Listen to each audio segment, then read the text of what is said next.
आपले विठ्ठलनगर नांदेड शहरातून आपल्या सगळं एक समस्या आता रोड आणि नाल्या खांबे हे आपल्याला लवकरात लवकर देण्याची या नगरसेवकाला सांगण्याची पत्र आहे. किती दिवसापासून हे आहे? हे 20 वर्षापासून आपलं काय झालं नाही काम.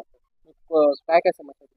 आपले रोड आहे, खांबे नाहीत आमचे. लाईट 300 फुटावरून 200 फुटावरून लाईट वायर चालू लोकांच्या घरावर शॉर्ट बीट लागला तर कोण जिम्मेदार असतात? नाल्याची कसं नाही?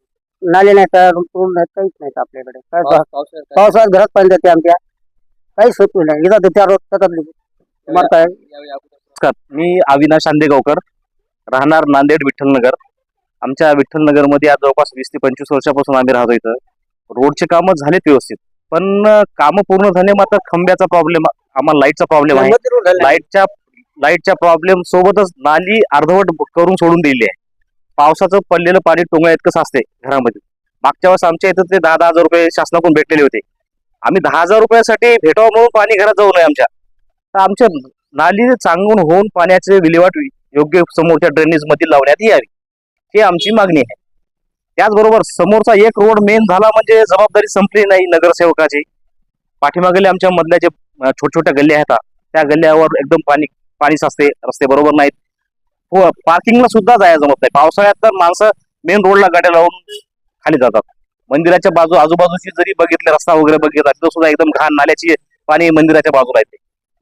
यासाठी आम्ही वारंवार आमचे अगोदरचे नगरसेवक माननीय भोळे साहेब यांना सुद्धा आम्ही सूचना केल्यात. त्यांनी येतात, ज्यावेळेस अडचण आहे त्यावेळेस सोल्युशन करून देतात. पण आम्हाला तात्पुरतं सोल्युशन नको आहे, आम्हाला परमनंट विलास करा असं विनंती आहे. आता आम्ही वारंवार सांगत आहे, जर समजा झालीच नाही आमची मागणी मान्य तर आम्हाला अमर उपोषणाला कलेक्टर ऑफिस समोर बसावं लागेल. याच्यापेक्षा काही विलास नाही. मी उत्तम गायकवाड, प्रभाग क्रमांक 3 मधील रहिवासी आहे. तसेच अन्याय प्रतिकार परिषदेचा मी संस्थापक अध्यक्ष आहे. या प्रभाग क्रमांक 3 मध्ये गेली 15-20 वर्षापासून मी राहतो.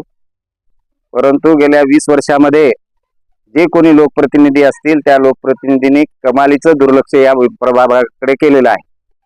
आणि म्हणून या वेळेला या प्रभागाकडं नगरसेवकांनी लक्ष द्यावं. लोकांच्या घरात पाणी चाललं, लोकांच्या घरावरून लाईटच्या वायरा गेलेल्या आहेत. नाल्या व्यवस्थित नसल्यामुळं नाल्याचं पाणी महानगरपालिकेच्या नळाद्वारे दूषित पाणी जनतेला मिळत आहे. आजही जर पाहिलं तर या नळाच्या पाण्यामध्ये टोटली दुर्गंधी पसरलेली आहे. आणि याकडं वारंवार लोकांनी जसे भेटतील तसे नगरसेवकांना कल्पना दिलेली आहे. परंतु या प्रभागाकडं या काळामधल्या 4ही नगरसेवकाने अजिबात कधीही फिरकलेले दिसलेले नाहीत. निवडणुकीच्या काळात जी आश्वासनं दिली होती त्या आश्वासनाची एकही पूर्तता तर केलीच नाही. परंतु नगरसेवक कोण आहेत अजून त्यांचे तोंडही सुद्धा बघायला मिळालेले नाहीत. मित्रांनो, या देशात लोकशाही आहे.